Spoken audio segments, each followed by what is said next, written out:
Meskipun beberapa adipati dari daerah sekitarnya telah tunduk menjadi kaki tangan dan benih belajar.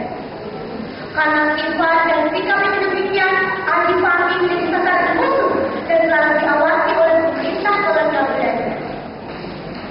Berbagai upaya telah dilakukan untuk menghancurkan adipati, namun gagal.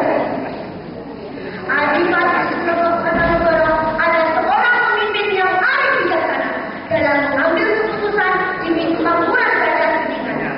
Maka tidak mustahil kalau kerajaan Kuningan dibilang subur, makmur dinamis, dan telah hancur. Lambang kejayaan sebuah kerajaan yang hidup dengan damai. Selain dikenal dengan kepemimpinan yang arif dan bijaksana, Adipati Kartanegara juga dikenal sebagai pemimpin yang memiliki kesaktian dan tiada tanding.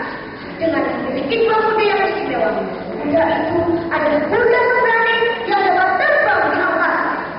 Yang satu bernama Papiwojo, yang satunya lagi bernama Cungkang. Kerajaan Kuningan juga memiliki seorang pati yang juga sakti mandraguna yang bergelar Pati Wanggolon. Pati juga memiliki adik-adik yang berupa ikan kepala yang warna hitam yang disebut Jai Tunggul. Pihak kerajaan sangat kebingungan. Usaha untuk menaklukkan dan menghancurkan kerajaan Kuningan selalu gagal, bahkan kandas semua jalan.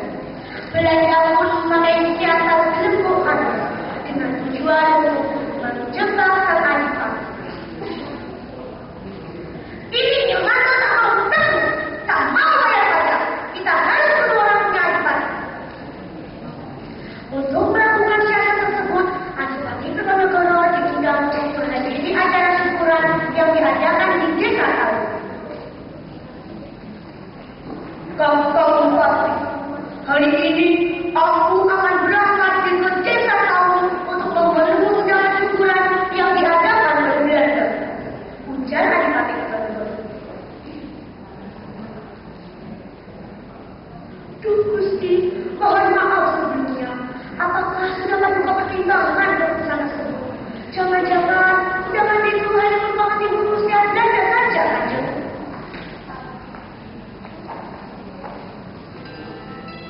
Kakang Mas, hati saya tidak enak.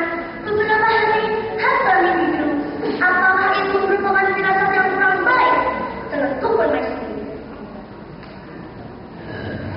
Dengan memulai nafas panjang, Adipati Kartanegara melihat betapa lingkungan keraton sangat mencintai. Dia itu sebagai seorang kesatria, aku tidak boleh jadi pemecung atau menang. Bagaimana penilaian Adipati yang lainnya jika aku tidak hadir? Aku tidak merendahkan dari kata kita itu. Akhirnya, dengan dikawal beberapa para prajurit, Kanjeng Adipati Kartanegara berangkat memenuhi undangan yang telah direncanakan oleh pihak pemerintah. Suasana pesta yang digantikan tidak berhenti dengan hadirnya Adipati Kartanegara yang memang sudah ditunggu oleh pihak pemerintah. Pesta sangat meriah dengan hadirnya penari tayang dan pesta minuman keras. Pasukan Belanda yang awalnya bersembunyi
Bapak